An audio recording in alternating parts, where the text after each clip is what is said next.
കഴിച്ചിടൂ അല്ലേ?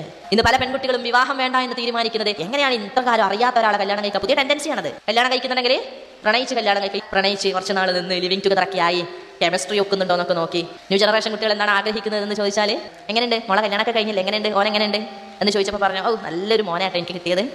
അവൾക്കിപ്പോൾ പീരീഡ്സിൻ്റെ സമയമാണ്. വല്ലാത്തൊരു സന്തോഷം തോന്നുന്നത് എനിക്ക്, കാരണം എനിക്ക് കിട്ടിയത് നല്ലൊരു മരുമകനെയാണ്. അങ്ങനെ ഒരു മരുമകനെ കൊണ്ട് സന്തോഷത്തോടു കൂടി ജീവിക്കണമെന്ന് ആഗ്രഹിക്കുന്ന നമ്മൾ തന്നെ മകൻ അങ്ങനെ ചെയ്യുമ്പോഴേക്കും എന്തുകൊണ്ടായിരിക്കാം പെൺകോന്തനെന്ന് നമ്മൾ അവനെ പറയുന്നത്. എന്നിട്ട് ഇങ്ങനെ ഒരു പരിപാടിക്ക് വരുന്ന സമയത്ത് നീ ചിരിച്ചോണ്ടൊന്ന് അവളെ ആനൊക്കെ ചെയ്താൽ, ഒന്ന് കെട്ടിപ്പിടിച്ചാൽ, ഒന്ന് മനസ്സ് തുറന്ന് പുഞ്ചിരിച്ചാൽ അവിടെ വിഷമം മാറില്ലേ? കുറച്ചെങ്കിലും ചുണ്ടിന് ഇത്ര പോരല്ല നിറം, എൻ്റെ ശരീരത്തിന് ഇത്ര ഫിറ്റ്നസ് കുറച്ച് കുറവാണ്, എൻ്റെ നടത്തത്തിൻ്റെ ആംഗിൾ കുറച്ചും കൂടെ ഒന്ന് മാറ്റണം. സൂറത്ത് യൂസുഫിലെ യൂസുഫ് നബി അലൈഹിസ്സലാം ജയിലാണോ ഞാൻ തിരഞ്ഞെടുക്കേണ്ടത്, അതല്ല അള്ളാഹുവിനോട് ഈ പരീക്ഷണത്തിൽ നിന്നും എന്നെ രക്ഷപ്പെടുത്തണമേ എന്നാണോ പ്രാർത്ഥിക്കേണ്ടത് എന്ന ഒരു സമയത്ത് യൂസുഫ് നബി അലൈഹി ഇസ്ലാം പ്രാർത്ഥിക്കുന്ന ഒരു പ്രാർത്ഥനയാണിത്. നമുക്കൊക്കെ അറിയാം. പ്രത്യേകിച്ച് വിശുദ്ധ ഖുർആൻ പഠിക്കുന്ന, ധാരാളം പ്രഭാഷണങ്ങൾ കേൾക്കുന്ന നിങ്ങൾ കേട്ട സുപരിചിതമായ ഒരു ആയത്താണിത്. ഖാല റബ്ബിസ്സിജ്നു അഹബ്ബു ഇലയ്യ, നാഥ എനിക്ക് ജയിലാണ് ഏറ്റവും പ്രിയങ്കരമായിട്ടുള്ളത്. ഇവരേതൊന്നിലേക്കാണോ എന്നെ ക്ഷണിച്ചുകൊണ്ടിരിക്കുന്നത് അതിനേക്കാളും എനിക്ക് ഏറ്റവും ഇഷ്ടം അത് ജയിൽ തുറുങ്കുകളാണ് റബ്ബേ എന്ന് പറയുന്ന സുന്ദരനായ സുമുഖനായ യൂസുഫ് നബി അലൈഹിസ്സലാം എന്ന് പറയുന്ന ചെറുപ്പത്തെ യുവാവിനെയാണ് വിശുദ്ധ ഖുർആൻ നമുക്ക് മുമ്പിൽ പരിചയപ്പെടുത്തി തരുന്നത്. അങ്ങനെയായിരിക്കണം എൻ്റെ മകൻ, എൻ്റെ മകൾ എന്ന് ആഗ്രഹിക്കുന്നവരാണ് നമ്മൾ. നാഥാ നിന്റെ കോപത്തിനേക്കാളും എനിക്കിഷ്ടം ഈ കാരാഗ്രഹമാണ്, ഈ ജയിലാണ്, ഈ പ്രയാസമാണ്, ഈ തുറുങ്കാണ് എന്ന് പ്രാർത്ഥിക്കുന്ന ഒരു മകൻ, ഒരു മകൾ എനിക്കുണ്ടായിരിക്കണമെന്ന് ആഗ്രഹിക്കുന്നവരാണ് തീർച്ചയായും നമ്മൾ ഓരോരുത്തരും. നമ്മൾ ഉമ്മമാരാണല്ലേ. ഏറ്റവും കൂടുതൽ നിങ്ങളുടെ സ്വപ്നം ആരെക്കുറിച്ചാണെന്ന് ചോദിച്ചാൽ നമ്മൾ പറയുക നമ്മളുടെ മക്കളെ കുറിച്ചാണ് നമ്മുടെ സ്വപ്നം. എൻ്റെ സ്വപ്നത്തെക്കാളേറെ അധികം ഞാൻ താലോലിക്കുന്നത് എൻ്റെ മക്കളുടെ സ്വപ്നമാണ്. എന്നെക്കുറിച്ച് ഞാൻ ചിന്തിക്കുന്നതിനേക്കാൾ കൂടുതൽ ഞാൻ ചിന്തിക്കുന്നത് എൻ്റെ മക്കളെക്കുറിച്ചാണ്. അവരുടെ പഠനം, അവരുടെ സ്വപ്നം, അവരുടെ ജോലി, അവരുടെ ആരോഗ്യം. ഇതാണ് ഒരു ഉമ്മയെ, മാതാപിതാക്കളെ സംബന്ധിച്ചിടത്തോളം മക്കളുടെ സ്വപ്നമാണ് നമ്മളുടെ സ്വപ്നമായിട്ട് മാറുന്നത്. ശരിക്കും നിങ്ങളുടെ സ്വപ്നം എന്താണെന്ന് ചോദിച്ചാൽ നമ്മൾ എന്താ പറയുക? മക്കളുമായി ചേർത്ത് വെച്ചിട്ട് മാത്രമേ നമ്മൾ നമ്മുടെ സ്വപ്നം പറയാറുള്ളൂ. അവരെ നമ്മൾ വല്ലാതെ സ്നേഹിക്കുന്നുണ്ട്, അവരെ ഭക്ഷണം കഴിപ്പിക്കുന്നുണ്ട്, ഊട്ടുന്നുണ്ട്, അവർ ഉറങ്ങുന്നത് സന്തോഷത്തോടു കൂടി നോക്കിക്കാണുന്നുണ്ട്, അവർ രോഗം വന്നാൽ അവരെ ശുശ്രൂഷിക്കുകയും പരിപാലിക്കുകയും ചെയ്യുന്നുണ്ട്, അവർക്ക് വേണ്ടത് നമ്മൾ വാങ്ങി നൽകുന്നുണ്ട്. പക്ഷേ എപ്പോഴൊക്കെയോ നമ്മളുടെ മക്കൾ അല്ലെങ്കിൽ പേരമക്കളെ കുറിച്ച് നമ്മുടെ മക്കൾ പരാതി പറയുന്നത് നമ്മൾ കേൾക്കുന്നുണ്ട്. അല്ലാ ഈ ഒരു ടീമിനെ കൊണ്ടുപോവുക, ഇന്നത്തെ തലമുറയെ കൊണ്ടുപോവുക, അവരെ ഏറ്റവും നല്ല രീതിയിൽ ജീവിതത്തിൽ മുന്നോട്ട് കൊണ്ടുപോവുക എന്ന് പറയുന്നത് കുറച്ച് പണിയാണ് കേട്ടുമ്മ എന്ന് നമ്മളോട് അവർ പറയും. അല്ലെങ്കിൽ നമ്മൾ തന്നെ പറയും, റബ്ബേ പരീക്ഷണമാണല്ലോ തമ്പുരാനെ. ഇവരുടെ ചിന്ത, ഇവർ പറയുന്നതൊക്കെയും ഒരു റൂട്ടിലേക്ക് തിരിച്ചുവിടുന്നത് വല്ലാത്ത പരീക്ഷണമാണല്ലോ നാഥ എന്ന് നമ്മൾ തീർച്ചയായും പറയുന്നവരുമായിരിക്കും. പരീക്ഷണം തന്നെയാണ് തീർച്ചയായും. മക്കൾ എന്ന് പറയുന്നത് നിങ്ങൾക്ക് പരീക്ഷണവും അലങ്കാരവുമാണ് എന്ന് പറഞ്ഞത് അല്ലാഹു സുബ്ഹാനഹു വ തആലയാണ്. നിങ്ങൾക്കത് അലങ്കാരമാണെന്ന് റബ്ബ് പറഞ്ഞ അതേ ട്യൂണിൽ തന്നെ റബ്ബ് പറയുന്നുണ്ട് നിങ്ങൾക്കത് പരീക്ഷണവും കൂടിയാണ്. നിങ്ങളുടെ ധനം, നിങ്ങളുടെ മക്കൾ തീർച്ചയായും നിങ്ങൾക്ക് പരീക്ഷണമാണ്. ഇവിടെ രണ്ട് ജനറേഷൻ തമ്മിലുള്ള ഗ്യാപ്പിനെ കുറിച്ച് കൂടിയാണ് സംസാരിക്കേണ്ടത് അല്ലേ. ആദ്യമേ എൻ്റെ ഔദ്യോഗിക കർമ്മം ഞാൻ നിർവഹിക്കുകയാണ്. ഉദയമംഗലം മഹലിൻ്റെ ഈ വനിതാ സംഗമത്തിന് ബിസ്മില്ലാഹിർ റഹ്മാനിർ റഹീം ഔദ്യോഗികമായ ഉദ്ഘാടന കർമ്മം അള്ളാഹുവിൻ്റെ നാമത്തിൽ ഉദ്ഘാടനം ചെയ്തതായി ഞാൻ പ്രഖ്യാപിക്കുകയാണ്. രണ്ട് ജനറേഷൻ തമ്മിലുള്ള അന്തരം നേരത്തെ ഇവിടെ സ്വാഗത പ്രഭാഷണത്തിൽ സൂചിപ്പിച്ചു. നമ്മൾ വിചാരിക്കും അതിന് നമ്മളും ചെറുപ്പത്തിലുള്ള സമയത്ത് ഉമ്മയും ഞാനും തമ്മിൽ ഗ്യാപ്പ് ഉണ്ടായിരുന്നല്ലോ. എന്നാൽ ഇന്ന് ആളുകൾ ഇതിനെക്കുറിച്ച് പറയുന്നത് നമ്മളും അവരും തമ്മിൽ 15 വയസ്സിനോ 20 വയസ്സിനോ ഡിഫറൻസ് ഉണ്ടായിരുന്നുവെങ്കിലും നമ്മുടെ മക്കൾ തമ്മിലും 20 വയസ്സിനോ 15 വയസ്സിനോ അത്രമാത്രം അല്ലേ, 30 വയസ്സിനോ 35 വയസ്സിനോ ആണ് ഗ്യാപ്പെങ്കിലും അവർ നമ്മളെക്കാളും അധികം ഒരു 60 വയസ്സോളം 60 വർഷത്തോളം ഗ്യാപ്പുള്ള തരത്തിലാണ് അവരുടെ ചിന്തയും നിങ്ങളുടെ ചിന്തയും എന്ന് ആദ്യം എന്ത് ചെയ്യണം നമ്മൾ മനസ്സിലാക്കണമെന്നതാണ്. തീർച്ചയായും ഞാൻ നേരത്തെ സൂചിപ്പിച്ചതുപോലെ മക്കൾ നമ്മളുടെ സ്വപ്നമാകുമ്പോൾ അവരെ എങ്ങനെയാണ് ട്യൂൺ ചെയ്ത് കൊണ്ടുപോവേണ്ടത്. കുടുംബത്തെക്കുറിച്ച് നമ്മൾ ധാരാളമായി ഇസ്ലാം മത വിശ്വാസികൾ സംസാരിക്കുന്നത് കുടുംബത്തെക്കുറിച്ചാണ്. വന്നു കയറുന്ന സമയത്ത് പുഞ്ചിരിയോടുകൂടി എൻ്റെ ഇണയും എൻ്റെ മക്കളും എന്നെ കാത്തിരിക്കണമെന്ന് ആഗ്രഹിക്കുന്നവനാണ് ആര്? ഭർത്താവ്. തീർച്ചയായും അദ്ദേഹം എൻ്റെ അരികിലേക്ക് എത്തുമ്പോൾ എനിക്ക് വല്ലാത്ത സന്തോഷവും ഒരു സെക്യൂരിറ്റിയും അനുഭവപ്പെടണമെന്ന് ആഗ്രഹിക്കുന്നവളാണ് ഒരു പെണ്ണ്. ഇങ്ങനെ ഒരു കുടുംബത്തിനെ നിങ്ങൾ ഒരുക്കു കൂട്ടണമെങ്കിൽ എവിടെയെങ്കിലും ഒരു ചെറിയ ഗിത്താർ വായിക്കുന്ന സമയത്ത് അത് അറിയാത്ത ആളാണ് വായിക്കുന്നതെങ്കിൽ എന്തായിരിക്കും അവസ്ഥ? എനിക്കിപ്പോഴും ഓർമ്മയുണ്ട്, ചെറുപ്പത്തിൽ വീണ വായിക്കുന്നത് കണ്ടിട്ട് അത് പൂതി കൊണ്ടെന്ത് ചെയ്തിട്ടുണ്ട്, അല്ല ഓടക്കുഴൽ കണ്ടിട്ട് അതിങ്ങനെ വിൽക്കാൻ നടക്കുമല്ലോ, ഓടക്കുഴൽ ഇങ്ങനെ വിൽക്കാൻ നടക്കുന്ന വേഷന്മാരുണ്ട്. അത് അദ്ദേഹം അതിമനോഹരമായിട്ട് അതെന്ത് ചെയ്യും, അതിലിങ്ങനെ പാട്ട് പാടും. അത് കണ്ടിട്ട് നമ്മൾ വിചാരിക്കും എനിക്കെന്തായാലും വേണം. അങ്ങനെ എത്രയോ പ്രാവശ്യം ഞാനും എന്ത് ചെയ്തിട്ടുണ്ട്, ഓടക്കുഴൽ വാങ്ങിച്ചിട്ടുണ്ട്. പക്ഷെ ഒരിക്കൽ പോലും അദ്ദേഹം വായിക്കുന്നത് പോലെ, അദ്ദേഹം അതിൽ മധുരമായി ഈണമിടുന്നത് പോലെ എനിക്കൊരിക്കലും എന്ത് ചെയ്തിട്ടില്ല, സാധിച്ചിട്ടില്ല. കാരണം ട്യൂൺ ഇടുമ്പോൾ അത് അപശ്രുതിയായിട്ട് മാറും. എന്താണ് പറയുന്നത്, അതിങ്ങനെ മുറിഞ്ഞു വരും. ഏറ്റവും കൂടുതൽ നമ്മൾക്ക് കിട്ടേണ്ടുന്ന ട്രെയിനിങ് പാരന്റിങ്ങിനെ കുറിച്ചാണെന്നത് ഇപ്പോഴാണ് നമ്മൾ മനസ്സിലാക്കുന്നത്. എന്നാൽ ഏറ്റവും കുറച്ച് നമുക്ക് കിട്ടിയ സാധനം എന്താണ്? പാരന്റിംഗ് ആണ് അല്ലേ. എങ്ങനെയാണ് ഒരു നല്ല ഉമ്മയാവുക ഉപ്പയാവുക എന്നതിനെ കുറിച്ചുള്ള ട്രെയിനിങ് ആണ് ഏറ്റവും കുറവായിട്ട് നമുക്ക് ലഭിച്ചത്. അതിൻ്റെ എല്ലാ കുറവും നമ്മളിപ്പോൾ അനുഭവിക്കുന്നുണ്ട്. ചെറിയൊരു ഉദാഹരണം പറയാം. ഇന്നെ ലൊക്കേഷൻ എന്നെ കൂട്ടാൻ വന്ന പ്രിയപ്പെട്ട സഹോദരനും അദ്ദേഹത്തിന് ഭർത്താവും അവർ വരുന്ന സമയത്ത് ലൊക്കേഷൻ ഇട്ടുതരാൻ പറഞ്ഞു. നമ്മൾ സാധാരണ എന്താ പറയുക, നമ്മളിങ്ങനെ വിളിച്ചു പറയുന്നത് ആ വഴി കടന്ന് ഇടത്തോട്ട്, പിന്നെ അവിടെ ചെറിയൊരു ചായപ്പൊടി ഉണ്ടാവും, പിന്നെ അപ്പുറത്തേക്ക് വലത്തോട്ട് ഇങ്ങനെ തിരിക്കുക, അവിടെ ഒരു നീല പെയിന്റ് ഇട്ട വീടുണ്ടാവും. എത്ര കഷ്ടപ്പാടാണ് മുമ്പത്തെ കാലത്ത് അല്ലേ? ഇന്നെന്താ പറയാ, ഉമ്മ പ്രശ്നമില്ല, മുമ്പ് എന്തിനാ ഇങ്ങനെ കഷ്ടപ്പെടുന്നത്, ഞാൻ ലൊക്കേഷൻ മാപ്പ് അയച്ചിട്ടുണ്ട്, ലൈവ് ലൊക്കേഷൻ അയച്ചിട്ടുണ്ട്. അതും അല്ലെങ്കിൽ കുറച്ച് അപ്പുറത്തെ എന്താ അത് തെറ്റിപ്പോയിട്ടുണ്ടെങ്കിൽ നിങ്ങളൊന്ന് വീഡിയോ കോൾ ചെയ്യും, ഞാൻ കാണിച്ചു തരാം. വീഡിയോ കോൾ ചെയ്താൽ തിരിയല്ലോ നമ്മുടെ നാട്ടിൽ അവർ എവിടെയാണ് എത്തിയതെന്ന്. അപ്പോൾ നമ്മൾ പറയാം ലെഫ്റ്റ്, റൈറ്റ്, കുറച്ചും കൂടെ മുമ്പോട്ട് കേട്ടോ. എത്ര ഈസിയായി കാര്യങ്ങൾ. അപ്പോൾ നമ്മളോട് പറയും എന്തിനാണ് നമ്മൾ ഇങ്ങനെ കഷ്ടപ്പെടുന്നത്, ആ വീഡിയോ കോൾ ഒന്ന് ഓണാക്കിയിട്ടൊന്ന് വിളിച്ചാൽ പോരെ. ആരാണ് നമുക്ക് പറഞ്ഞു തരുന്നത്? നമ്മുടെ പേരക്കുട്ടികളാണ് നമുക്ക് പറഞ്ഞു തരുന്നത്. നമ്മൾ അഭിമാനത്തോടു കൂടി പറയുകയും ചെയ്യും, എനിക്കൊന്നും അറിയില്ല കേട്ടോ ഈ ഫോണിൽ, എൻ്റെ പേരക്കുട്ടിക്ക് A to Z അറിയാം. എനിക്ക് ഫോൺ വിളിക്കുക, അത് കട്ടാക്കാന്നല്ലാണ്ട് ഒരാളെ പേര് തരുത്തി പിടിക്കാനോ വാട്സപ്പിൽ മെസ്സേജ് വിടാനോ, പിന്നെ വാട്സപ്പിൽ വോയിസ് അയക്കാനൊക്കെ പറ്റും ചിലപ്പോൾ. എൻ്റെ മോളതറിയും, പിന്നെ കുറച്ച് ബന്ധുക്കളും വേണ്ടപ്പെട്ടവരും എനിക്കറിയും. അതിനപ്പുറത്തൊന്നും എനിക്കറിയില്ല എന്ന് പറയുന്നവരും നമ്മളിൽ ധാരാളമായിട്ടുണ്ടാകും. പക്ഷെ അവരെ സംബന്ധിച്ചിടത്തോളമോ നമ്മളൊന്ന് ഫോൺ കൊടുത്ത് ഇതെന്താ മോനെ സൗണ്ടൊന്നും കേൾക്കാത്ത, എന്താ നെറ്റൊന്ന് വരാത്തതെന്ന് ചോദിച്ചാൽ അവർ 2 കുത്തലായിരിക്കും.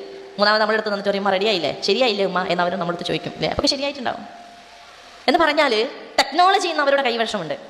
ഇൻസ്റ്റഗ്രാമും വാട്സപ്പും ഫേസ്ബുക്കും സ്നാപ്ചാറ്റും ഒക്കെ അവരുടെ കൈകളിലുണ്ട്.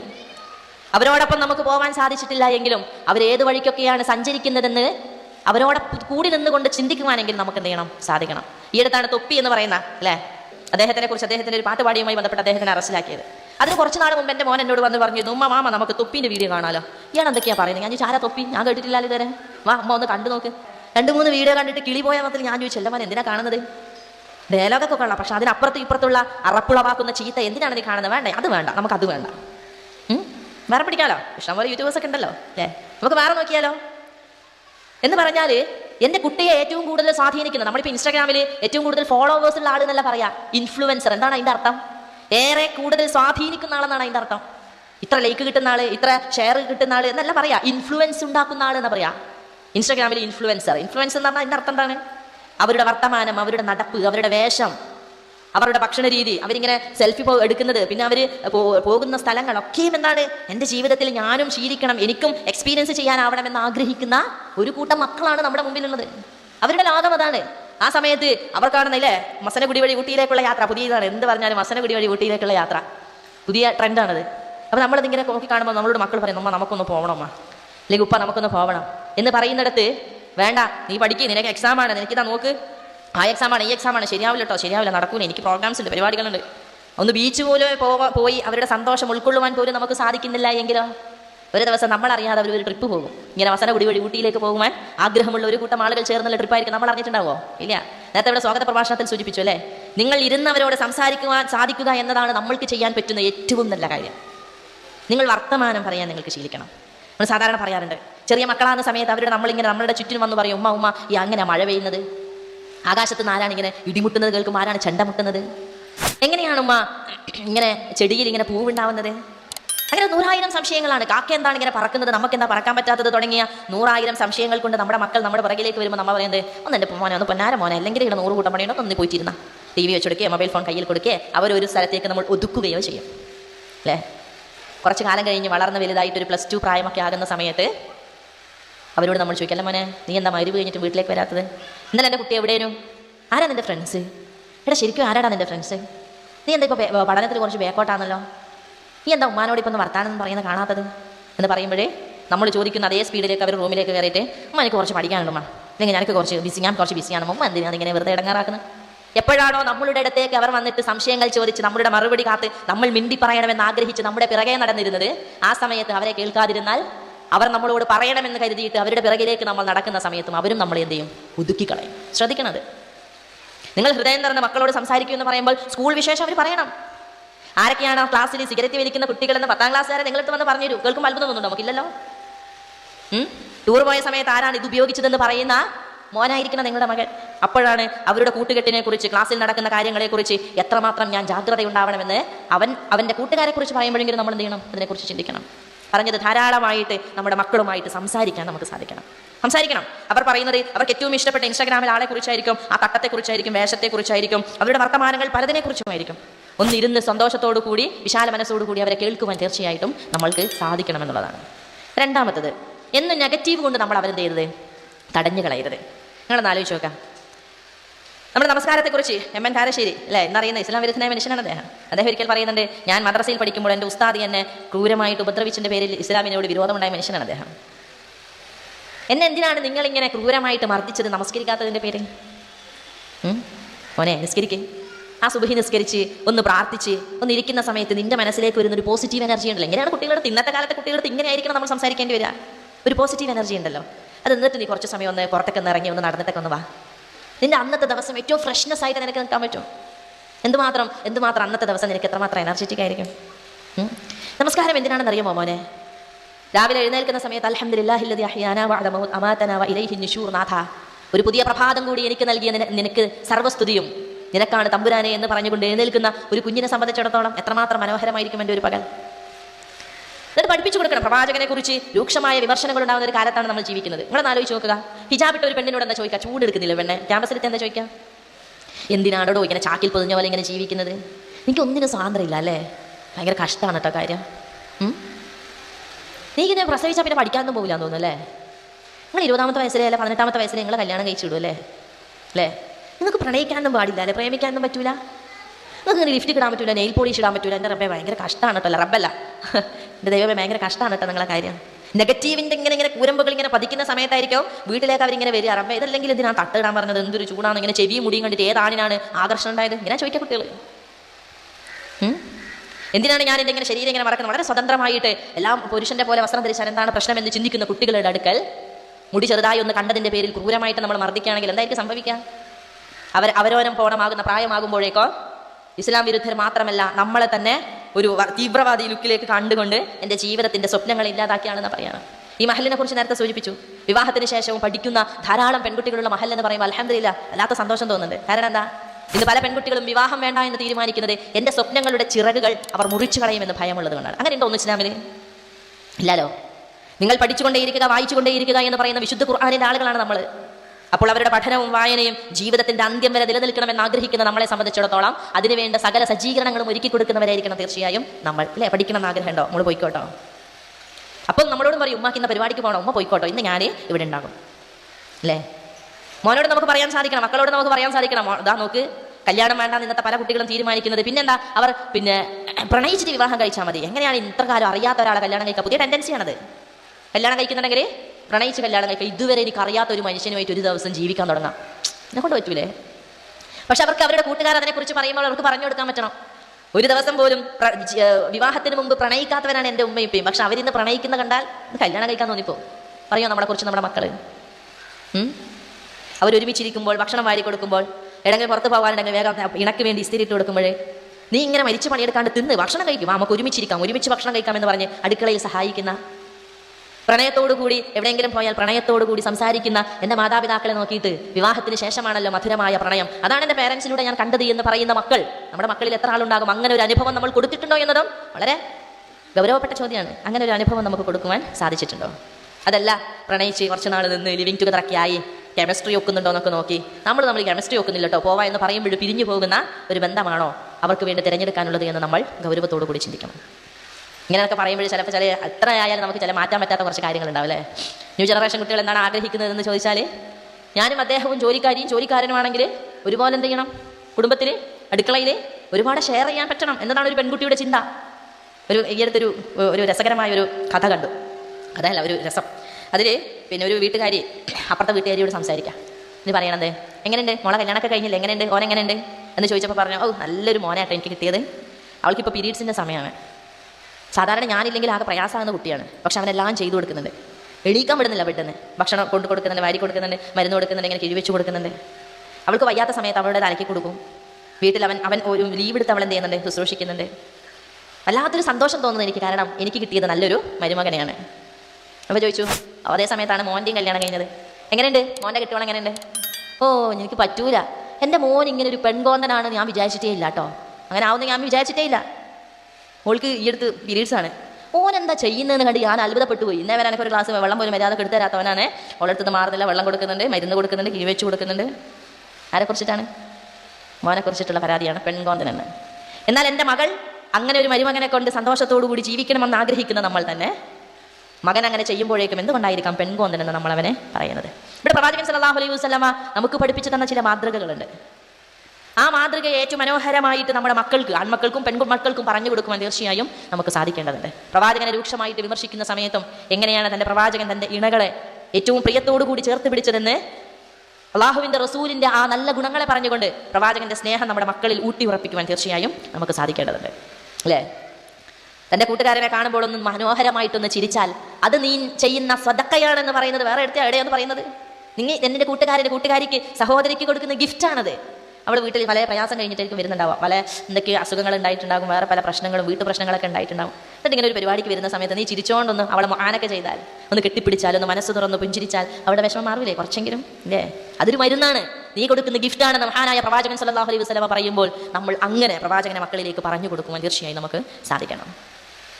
ഞാൻ നേരത്തെ സൂചിപ്പിച്ചു വസ്ത്രത്തെക്കുറിച്ച്, അല്ലേ? എന്തിനാണ് ഇങ്ങനെ വസ്ത്രം ഇടുന്നത് എന്ന് ചോദിക്കുന്ന മക്കൾക്ക് നമ്മൾ കൊടുക്കേണ്ടുന്ന മറുപടി, നീ പഠിക്കേണ്ടവളാണ്, നന്നായി വായിക്കണം, എൻ്റെ കുട്ടി പഠിക്കണം, നല്ല കാര്യങ്ങൾ, രാഷ്ട്രീയ ബോധം ഉണ്ടാവണം, ചില കാര്യങ്ങൾ ചോദിച്ചു മനസ്സിലാക്കാൻ സാധിക്കണം, നന്നായിട്ട് നീ എഴുതണം. നിന്റെ കഴിവുണ്ടല്ലോ, ചിത്രം വരക്കാനുള്ള കഴിവ്, കാലിഗ്രഫിയിലുള്ള കഴിവ്, പാട്ടുപാടാനുള്ള കഴിവ്, ഇതെൻ്റെ കുട്ടി എന്ത് ചെയ്യണം? മുന്നോട്ട് പോയിട്ട് എൻ്റെ മോൻ നേടിയെടുക്കണം. ആ സമയത്ത് നീ നിന്റെ ശരീരത്തിലേക്ക് മാത്രം നോക്കിയിട്ട് നിന്റെ ജീവിതം ഇല്ലാണ്ടാക്കി കളയരുത്. അതെങ്ങനെയാ? ചുണ്ടിന് ഇത്ര പോരല്ല നിറം, എൻ്റെ ശരീരത്തിന് ഇത്ര ഫിറ്റ്നസ് കുറച്ച് കുറവാണ്, എൻ്റെ നടത്തത്തിൻ്റെ ആംഗിൾ കുറച്ചും കൂടെ ഒന്ന് മാറ്റണം, അല്ലേ? നീ നിന്റെ ശരീരത്തിനെ കുറിച്ച് മാത്രം ഓർത്തുകൊണ്ട് അതിൻ്റെ അഴകിനെക്കുറിച്ച്, ലാവണ്യത്തെക്കുറിച്ച്, എടുപ്പിനെക്കുറിച്ച്, വടിവിനെക്കുറിച്ച്, പുരികത്തിനെക്കുറിച്ച്, ചുണ്ടിനെക്കുറിച്ച്, മൂക്കിനെക്കുറിച്ചൊക്കെ ഇങ്ങനെ ആലോചിച്ച് അപ്സെറ്റ് ആകുന്നതിന് പകരം മോനെ അല്ലെങ്കിൽ മോളെ, നിന്റെ കഴിവിനെക്കുറിച്ചും വായനയെക്കുറിച്ചും ആലോചിക്കുന്ന ഒരു വ്യക്തിത്വമാവാൻ നിനക്ക് സാധിക്കണം. അപ്പോൾ സ്വാഭാവികമായും നിന്റെ മഫ്തയും ശിരോവസ്ത്രവും ഒക്കെയും നിനക്ക് വേണ്ടിവരും. പൊതുസമൂഹത്തിൽ നിനക്ക് റെസ്പെക്ട് കിട്ടുവാൻ. ഇങ്ങനെ നമ്മളൊന്ന് പ്രവാചകനെയും പ്രവാചകന്റെ ശിക്ഷണത്തെയും മക്കൾക്ക് പറഞ്ഞു കൊടുക്കാനെന്ന് ആലോചിച്ച് നോക്കാം. ഇവിടെ നമ്മൾ നമ്മുടെ മക്കളോട് സംസാരിക്കുമ്പോഴേ ഏറ്റവും കൂടുതലുള്ള പരാതി, അല്ലേ, ഫോണിലാണ് അവരുടെ മുഴുവൻ സമയം എന്നതാണ്. ഫോൺ വെച്ചിട്ട് ഒരു സമയമില്ല, ഫോൺ വെച്ചിട്ട് ഒരു നേരമില്ല. അപ്പോൾ ഞാൻ ചോദിക്കട്ടെ, കുടുംബത്തിൽ അവരെ കൂടി ഉൾക്കൊള്ളുന്ന രീതിയിൽ എന്ത് എൻ്റർടൈൻമെൻറ്റ്സ് ആണ് നിങ്ങൾ തമ്മിലുള്ളത്? നിങ്ങൾ ഒരുമിച്ച് ഭക്ഷണം കഴിക്കാറുണ്ടോ? ഒരുമിച്ച് ജമാഅത്ത് നമസ്കരിക്കാറുണ്ടോ? ഒരുമിച്ച് നിങ്ങൾ പ്രാർത്ഥിക്കാറുണ്ടോ? ഒരുമിച്ച് കൂടിയിരുന്നിട്ട് നിങ്ങൾ നിങ്ങളുടെ കുടുംബത്തെക്കുറിച്ച് ആലോചിക്കാറുണ്ടോ? ഒരു ഞായറാഴ്ച വരുന്നത്, ഈ ഞായറാഴ്ച നമുക്ക് എന്താ ചെയ്യേണ്ടത്? പ്ലാനിങ് ആണല്ലോ അത്. അപ്പോൾ മോൻ പറയും, നമുക്കിന്ന് നമ്മുടെ മുമ്പിലുള്ള കളിസ്ഥലം ഒന്ന് വൃത്തിയാക്കിയാലോ നമുക്ക് എല്ലാവർക്കും കൂടിയിട്ട്. മോൻ്റെ ആഗ്രഹമാണത്. ശരി, എന്നാൽ ഇൻഷാ അല്ലാഹ് നല്ല ഫുഡൊക്കെ രാവിലെ തന്നെ ഉണ്ടാക്കിയിട്ട് നമുക്കൊന്ന് എന്ത് ചെയ്യണം? റെഡിയാക്കണം. മോള് പറയണം, നമുക്ക് ആ ഗാർഡൻ ഒന്ന് സെറ്റ് ചെയ്യണം. നമുക്ക് ആ ഗാർഡൻ സെറ്റ് ചെയ്യാനുള്ള കുറച്ച് സാധനങ്ങളൊക്കെ കുപ്പി വാങ്ങിയത് നമുക്കൊന്ന് അടിപൊളിയാക്കിയാലോ. ഉപ്പ പറയാം, പച്ചക്കറി തോട്ടവും നമുക്കൊന്ന് ഉഷാറാക്കണം, അല്ലേ? അപ്പോൾ നമ്മളുടേതാണ്. ചില ആളുകളൊക്കെ പറയുന്നേക്കാം, ഞാൻ ഇത്ര കഷ്ടപ്പെട്ടിട്ട് ഉണ്ടാക്കിയ എൻ്റെ വീട്, ഒരു വിചാരം വേണ്ട നിങ്ങൾക്ക്? ആരവീടാണ്? എൻ്റെ വീട്. ഞാൻ ഉണ്ടാക്കിയ എൻ്റെ വീട്, നിങ്ങൾക്ക് എന്താ ഒരു ബോധമില്ലാത്തത്? നിങ്ങൾക്ക് എന്താ ഒരു ഉത്തരവാദിത്തമില്ലാത്തത്? എൻ്റെ വീട് എത്ര കഷ്ടപ്പെട്ടിട്ടാണ് ഉണ്ടാക്കിയത്? എൻ്റെ വീടിന് ഞാൻ എത്രമാത്രം എൻ്റെ വീട് എന്ന പ്രയോഗം നിങ്ങൾ നിരന്തരമായിട്ട് ഉപയോഗിക്കുമ്പോൾ ഒരിക്കൽ പോലും ആ കുട്ടിക്ക് തോന്നില്ല ഇതെൻ്റെ വീടാണ്. ഇതിന് വല്ല പോറലും വലിക്കുമ്പോൾ എനിക്ക് വേദനിക്കൂല, അതിന് വല്ല പ്രയാസം ഉണ്ടാകുമ്പോൾ എൻ്റെ മനസ്സ് നോവൂല. അതിങ്ങനെ മാറാലൊക്കെ കളഞ്ഞ് നീറ്റാക്കി തുടച്ച് വൃത്തിയാക്കി വെക്കണമെന്ന് അവൾക്ക് തോന്നില്ല. കാരണം അവളുടെ വീടായിട്ട് അവൾക്കൊരിക്കലും തോന്നിയിട്ടില്ല എന്നതാണ്. നമ്മൾ വളരെ ഗൗരവപ്പെട്ട് വേണം നമ്മുടെ മക്കളുമായിട്ട് ചില കാര്യങ്ങൾ സംസാരിക്കാൻ, അല്ലേ? സ്വാതന്ത്ര്യ സമരത്തിൽ ഇന്ത്യൻ സാമൂഹിക വ്യവസ്ഥയിൽ എന്തായിരുന്നു മുസ്ലിം കമ്മ്യൂണിറ്റിയുടെ പങ്ക് എന്നത് തീർച്ചയായും നമ്മുടെ മക്കളോട് നമ്മൾ പറഞ്ഞു കൊടുത്തുകൊണ്ടേയിരിക്കണം. തീർത്തും അരാഷ്ട്രീയവാദികളായ പൊളിറ്റിക്സ് അറിയാത്ത, സമൂഹത്തെക്കുറിച്ച് മനസ്സിലാക്കാത്ത, നമ്മളുടെ ചുറ്റും നടന്നുകൊണ്ടിരിക്കുന്നതിനെ കുറിച്ച് തിരിയാത്ത ആളുകളായിട്ട് നമ്മുടെ മക്കളെ തീർച്ചയായും നമ്മൾ എന്ത് ചെയ്യരുത്? മാറ്റരുത്. ഞാനിത് പറയാൻ പ്രത്യേകിച്ച് കാരണമാണ്, ഞാൻ നിർത്തുകയാണ്. കാരണം ഇന്ന് നമ്മുടെ ക്യാമ്പസുകളിലുള്ള പുതിയ മുദ്രാവാക്യങ്ങളുണ്ടല്ലേ, നമ്മുടെ പുതിയ കുട്ടികൾ കേട്ടുകൊണ്ടിരിക്കുന്ന മുദ്രാവാക്യങ്ങളാണ്. വരൂ നമുക്ക് മതിലുകൾ തകർക്കാം, ഒരുമിച്ചിരിക്കാം. സദാചാരത്തിന്റെ മതിലുകൾ തകരാനാണ് അവർ ആഗ്രഹിക്കുന്നത്. പ്രത്യേകിച്ച് ഇസ്ലാമിനെയും മുസ്ലിം മതവിശ്വാസികളെയുമാണ് അവരെന്ത് ചെയ്യുന്നത്? തീർച്ചയായും അവർ കണ്ണിങ്ങോടുകൂടി വീക്ഷിച്ചുകൊണ്ടേയിരിക്കുന്നത്. അവരുടെ ഹിജാബ് മാറണം, തട്ടം മാറണം. ഇൻസ്റ്റാഗ്രാമിൽ ഒരു പെണ്ണുണ്ടായിരുന്നു, അവളെ ഒരിക്കൽ ഇന്റർവ്യൂ നൽകിയ സമയത്ത് അവൾ പറഞ്ഞു, ഞാൻ നെയിൽ പോളിഷ് ഇടാറില്ല, കാരണം നെയിൽ പോളിഷ് എൻ്റെ നമസ്കാരത്തെ ബാധിക്കും. എല്ലാവരും ഭയങ്കരമായിട്ട് ഏറ്റെടുത്തു, ഭയങ്കരമായിട്ട് കമന്റ് ഒക്കെ പറഞ്ഞ് ഭയങ്കരമായിട്ട് ഷെയർ ഒക്കെ ചെയ്തു, അവളെ എല്ലാവരും ആഘോഷിച്ചു. ഈ അടുത്ത് ആ പെണ്ണിന്റെ ഒരു റീൽ ഇറങ്ങി, ഞാൻ മറ്റുള്ളവർ കേട്ടാണ് ഇത്ര കാലവും ജീവിച്ചത്, ഇനി എനിക്ക് എൻ്റെ ഇഷ്ടത്തിനനുസരിച്ച് സന്തോഷത്തിനനുസരിച്ച് ജീവിക്കണമെന്നായിരുന്നു ആ പുതിയ റീൽ. എന്ന് പറഞ്ഞാൽ നിങ്ങൾ ഫേമസ് ആകുന്നതോടുകൂടി നിങ്ങളുടെ തട്ടം മാറ്റണം എന്ന് പറയുന്ന ഒരു Everyone is here. Dubizzle Property. No hustle, no bustle. Dubizzle it. സാമൂഹികാവസ്ഥയിലേക്കാണ്. നിങ്ങൾ പുരോഗമിച്ചു എന്ന് പറയണമെങ്കിൽ നിങ്ങളുടെ തട്ടവും ഹിജാബും മാറണമെന്ന് പറയുന്ന സാമൂഹികാവസ്ഥയിലാണ് നമ്മൾ ജീവിച്ചുകൊണ്ടിരിക്കുന്നത്. അതുകൊണ്ട് കുട്ടികളുടെ പൾസ് അറിയുക എന്ന് പറയുന്നത് വളരെ പ്രധാനമാണെന്ന് നമ്മൾ മനസ്സിലാക്കണം. സ്ത്രീധനവുമായി ബന്ധപ്പെട്ട് ഈ അടുത്ത് തന്നെ എത്ര മരണങ്ങളാണ് നമ്മൾ കണ്ടുകൊണ്ടേയിരുന്നത്? എന്താണ് സ്ത്രീധനം? വിശുദ്ധ ഖുർആനിൽ പ്രവാചകൻ സല്ലല്ലാഹു അലൈഹി വസല്ലം എന്താണ് വിവാഹ ജീവിതത്തെ കുറിച്ച് പറയുമ്പോൾ മഹറിനെ കുറിച്ചാണ് സംസാരിക്കുന്നത്. ഏത് സമുദായത്തിന്റെ കൺസെപ്റ്റിലാണ് വിവാഹ ജീവിതത്തെ കുറിച്ച് പറയുമ്പോഴാണ് മഹർ എന്ന കൺസെപ്റ്റ് ഉള്ളത്? നിനക്ക് ഇഷ്ടമുള്ളത് നീ ചോദിച്ചു കൊള്ളുക, അത് നൽകുവാൻ പുരുഷൻ തയ്യാറായിട്ടുണ്ടെങ്കിൽ മാത്രമുള്ളതാണ് വിവാഹം. ഒരു കുട്ടി എന്നോട് സംശയം ചോദിച്ചു, ആണിന്റെ സാമ്പത്തികത്തനുസരിച്ച് മാത്രമാണ് മഹർ ചോദിക്കുന്നത്, അങ്ങനെ ഒന്നുണ്ടോ? അപ്പൊ ഞാൻ പറഞ്ഞില്ല, നീ ചോദിക്കുന്ന മഹർ അദ്ദേഹത്തിന് നൽകാൻ സാധിക്കുന്നില്ല എങ്കിൽ പിന്നെ വിവാഹവുമായി ബന്ധപ്പെട്ടുള്ള ആലോചനകളില്ല എന്നതാണ്. മറിച്ച് നീ പറയുന്ന മഹർ അദ്ദേഹം നൽകുവാൻ തയ്യാറാകുന്നതോടുകൂടിയാണ് ആ വിവാഹം സാധുവാകുന്നത് എന്ന് പറയുന്നത് കേട്ടുപോലും പരിചയമില്ലാത്ത ഒരുപാട് ആളുകൾ ജീവിച്ചിരിക്കുന്ന ഒരു സമൂഹത്തിലാണ് നമ്മൾ ജീവിക്കുന്നത്. വിശുദ്ധ ഖുർആനിൽ സൂറത്തുൻ നിസാഇലെ 4-ാമത്തെ ആയത്തിൽ അല്ലാഹു സുബ്ഹാനഹു വ തആല പറയുന്നത് വആതുൻ നിസാ സുദഖാതിഹിന്ന നിഹല ഫഇൻ തിബന ലക്കും അൻ ഷൈഇൻ മിൻഹു നഫ്സൻ ഫകുലൂഹു ഹനീഹം മരിആ. അല്ലയോ സത്യവിശ്വാസികളെ, നിങ്ങളുടെ ബാധ്യതയായി ഗണിച്ചുകൊണ്ട് നിങ്ങൾ എന്ത് ചെയ്യണം? മഹർ നൽകണം, വിവാഹമൂല്യം നൽകണം. ഇനി അതിൽ നിന്നും അവൾ സന്തോഷത്തോടു കൂടി വല്ലതും നിങ്ങൾക്ക് തന്നാൽ അത് നിങ്ങൾ എന്ത് ചെയ്യുക? ഭക്ഷിച്ചു കൊടുക്കുക. അല്ലാതെ എന്തല്ല, നമ്മുടെ മക്കൾ ചില വർത്തമാനം പറയുമ്പോൾ നമ്മൾ പറയും സ്വാതന്ത്ര്യം കൂടിപ്പോയതിന്റെ പേരിലാണെന്നല്ലേ. പക്ഷെ നമ്മൾ മനസ്സിലാക്കണം, വിവാഹം ചെയ്തതിന്റെ അന്ന് അമ്മായിയമ്മയുടെ കയ്യിൽ മുഴുവൻ പണ്ടവും പണമൊക്കെ ഏൽപ്പിച്ചാൽ അവർക്ക് ഭയങ്കര സ്നേഹം എന്നോട് ഉണ്ടാകും എന്ന് പറയുന്ന കൺസെപ്റ്റിന്റെ കാലമല്ല ഇത്. അതുകൊണ്ട് തീർച്ചയായും നമ്മുടെ ജീവിതത്തെക്കുറിച്ച്, വിവാഹ ജീവിതത്തെക്കുറിച്ച്, നമ്മുടെ സാമൂഹിക ബോധത്തെക്കുറിച്ച്, അള്ളാഹും അവന്റെ പ്രവാചനവും നമുക്ക് പഠിപ്പിച്ചു തന്ന കാര്യങ്ങളെക്കുറിച്ച് ഹിക്മത്തോടുകൂടി നമ്മുടെ മക്കൾക്ക് പറഞ്ഞു കൊടുക്കേണ്ടുന്ന കാലം കൂടിയാണത്. അതുകൊണ്ട് ചിലത് നമ്മൾ പഠിച്ചെടുക്കാൻ സാധിക്കണം. ഇൻസ്റ്റാഗ്രാമിൽ അവർക്കും എനിക്കും വേണം ഒരു പേജ്. എന്താണ് അവൾ കാണുന്നതെന്ന്, അവൻ എന്ത് കാണുന്നു എന്ന് അറിയുന്നതിന് അവന് ഏറ്റവും ഇഷ്ടപ്പെട്ട ഫുട്ബോൾ പ്ലെയറിനെ കൂടി നമ്മൾ ചിലപ്പോൾ പരിചയപ്പെടേണ്ടി വരും അല്ലേ. ചെറിയ UKG-യിലും LKG-യും കുട്ടികളെ പഠിപ്പിക്കുന്ന സമയത്ത് ടെക്സ്റ്റ് ബുക്കിലെ പാഠം മാത്രം ചിലപ്പോൾ മതിയാവുന്നുണ്ടാവില്ല. TV വെച്ചിരിക്കുന്ന സമയത്ത് മോനെ നോക്ക്, നിന്റെ ടെക്സ്റ്റ് ബുക്കിലെ അതേ ഫോട്ടോ ആണല്ലോ, ടൈലറിനെ കുറിച്ചിട്ടുള്ള ഈ ഫോട്ടോ ഒന്ന് നോക്കി നോക്കുക എന്ന് പറഞ്ഞിട്ട് വേണം നമുക്ക് ചിലപ്പോഴേ ടൈലർ, ഡോക്ടർ, പോലീസ്മാൻ തുടങ്ങിയ ആളുകളെ വീഡിയോകളിലൂടെ നമ്മൾ ചിലപ്പോൾ അവർക്ക് പരിചയപ്പെടുത്തി കൊടുക്കേണ്ടി വരും. അപ്പോൾ നമ്മൾ എന്ത് ചെയ്യണം? തീർച്ചയായും നമ്മുടെ മുമ്പിലുള്ള ടെക്നോളജി ഏറ്റവും പോസിറ്റീവായിട്ട് ഉപയോഗപ്പെടുത്തുവാൻ നമുക്ക് സാധിക്കണം. ഏറ്റവും ഹൃദ്യമായി മക്കളെ ചേർത്ത് പിടിക്കുവാനും അവരിൽ സാമൂഹിക ബോധം ഉണ്ടാക്കി കൊടുക്കുവാനും നമുക്ക് സാധിക്കണം എന്നുള്ളതാണ്. ഇതിന് കുറച്ച് മെനക്കെട് ആവശ്യമാണ്, അത്യാവശ്യം ക്ഷമ ആവശ്യമാണ്, വല്ലാത്ത പ്രാർത്ഥനയും റബ്ബിനോട് നമുക്ക് ആവശ്യമായിരിക്കും. തീർച്ചയായും പ്രാർത്ഥനാപൂർവ്വം ഒരു നല്ല മനോഹരമായ കുടുംബ സംവിധാനത്തെക്കുറിച്ച് സ്വപ്നം കാണുകയും പ്രാവർത്തികമാക്കുകയും ചെയ്യുമ്പോൾ മാത്രമാണ് നമുക്കതിന് സാധ്യമാവുക. അതിന് മാതാപിതാക്കളുടെ ഒരുമിച്ചുള്ള മുന്നോട്ട് പോക്ക് തീർച്ചയായും നമ്മളിൽ നിന്നുണ്ടാവണം. ചെറിയൊരു മുടിയുടെ നിഴൽ കാണുമ്പോഴേക്കും, അല്ലെങ്കിൽ ഒരു വക്ത് നമസ്കാരം അവൻ നിസ്കരിക്കാൻ മറന്നു പോകുമ്പോഴേക്കും ക്രൂരമായിട്ട് ശകാരിക്കുന്നതിനും അപ്പുറത്ത് ചേർത്ത് നിർത്തി എന്തിനാണ് നമസ്കാരം, എന്താണ് പരലോകം, നാളെ അല്ലാഹു സുബ്ഹാനഹു വ തആലയുടെ അടുക്കലേക്ക് എത്തുന്ന സമയത്ത് അനീബു ഇലാ റബ്ബിക്കും, തീർച്ചയായും നീ അള്ളാഹുവിലേക്ക് മടങ്ങുക, മിൻ ഖബരി അൻ യഅതിയകുമുൽ അദാബ്, ഒരു ശിക്ഷ നിന്നിലേക്ക് വന്നെത്തുന്നതിന് മുമ്പ്, സുമ്മ ലാ തുൻസറുൻ, പിന്നീട് സഹായിക്കപ്പെടുകയില്ല. ആ സമയത്ത് അല്ലാഹ് എനിക്ക് വീണ്ടും ഒരു ദിവസം നീ എനിക്ക് തന്നിരുന്നെങ്കിൽ എത്ര നന്നായിരുന്നു എന്ന് പറയുന്ന ചില മനുഷ്യരുണ്ടാവും. നഖം കടിച്ചുകൊണ്ട് പറയും മോനെ. അപ്പോൾ ഇങ്ങോട്ടേക്ക് തിരിച്ചു വരണമെന്ന് ആഗ്രഹിക്കുന്ന ആളുകളുണ്ടാവും. ഇതുപോലെ പരീക്ഷയുടെ അവസാന നിമിഷം ആ ക്രിസ്മസ് വെക്കേഷന് കുറച്ചുകൂടി ഞാൻ പഠിച്ചിരുന്നെങ്കിൽ നന്നായിരുന്നു എന്ന് പറയുന്ന കുട്ടികളെ പോലെ. അതുകൊണ്ട് വീണ്ടും തിരിച്ച് ഈ ഭൂമിയിലേക്ക് നമ്മൾ തിരിച്ചു വരില്ല. അവസാന നിമിഷമാകുമ്പോൾ വിളിക്കുത്തരം നൽകേണ്ട മനുഷ്യരാണ് നമ്മൾ. അള്ളാഹുവിന്റെ വിളിക്കുത്തരം നൽകിയാൽ പിന്നെ മുൻപോട്ടോ പിന്നോട്ടോ ഒരടി പോലും കാൽ വെക്കുവാൻ സാധ്യമല്ലാത്ത വിധം നമ്മൾ നിസ്സഹായരായിരിക്കും. അതുകൊണ്ട് നാഥന്റെ മുമ്പിലെത്തുമ്പോൾ തീർച്ചയായും അവന്റെ മുമ്പിൽ എഴുന്നേറ്റ് നിന്നുകൊണ്ട് ആത്മവിശ്വാസത്തോടുകൂടി ഞാൻ നിന്നെ തൊട്ട് തൃപ്തിപ്പെട്ടില്ലയോ, നിങ്ങൾ എന്നെ തൊട്ടും തൃപ്തിപ്പെട്ടവരല്ലേ എന്ന് പറയുന്ന ആ സത്യവിശ്വാസികളുടെ കൂട്ടത്തിൽ ഉൾപ്പെടുത്തി അനുഗ്രഹിക്കണമേ എന്ന നിരന്തരമായ പ്രാർത്ഥന നമുക്കുണ്ടായിരിക്കണം. അപ്പോഴാണ് അല്ലാഹുവിന്റെ മുമ്പിൽ, ആ സ്വർഗത്തിന്റെ മുൻപിൽ പുഞ്ചിരിക്കുന്ന മുഖത്തോടുകൂടി നാഥ എന്നിൽ ഏൽപ്പിച്ച ഉത്തരവാദിത്തങ്ങൾ കൃത്യമായിട്ട് ഞാൻ നിറവേറ്റിയിട്ടുണ്ട്, ഞാൻ മനുഷ്യനാണ്, പലപ്പോഴും പല പ്രയാസങ്ങളും അതിൽ സംഭവിച്ചിട്ടുണ്ടാവും, പക്ഷേ ഞാനതിൽ നീതി പുലർത്തുവാൻ വേണ്ടി എനിക്ക് സാധിച്ചിട്ടുണ്ട്, പരമാവധി ശ്രമിച്ചിട്ടുണ്ട് എന്ന് വിശ്വസിക്കുന്നു എന്ന് പ്രാർത്ഥിക്കാൻ നമുക്ക് സാധിക്കണം. ഇത് വല്ലാത്തൊരു റിസ്ക്കാണ്, പക്ഷേ തീർച്ചയായും നമുക്കത് നേടിയെടുക്കുവാൻ സാധിക്കുക തന്നെ ചെയ്യും. അതിലൂടെ അല്ലാഹു സുബ്ഹാനഹു വ തആല നമ്മെ നയിക്കട്ടെ എന്ന്. അതിമനോഹരമായ കുടുംബം, മക്കൾ, സ്നേഹമുള്ള മക്കൾ, മരുമക്കൾ, പേരക്കുട്ടികൾ അല്ലെ, അങ്ങേയറ്റ സ്നേഹസമ്പന്നനായ ഇണ, ബന്ധുമിത്രാദികൾ തുടങ്ങിയവരോടൊപ്പം ജീവിതം എന്ന് പറയുന്നത് അങ്ങേയറ്റത്തെ അനുഗ്രഹമാണ്. അത് നമുക്ക് നാഥൻ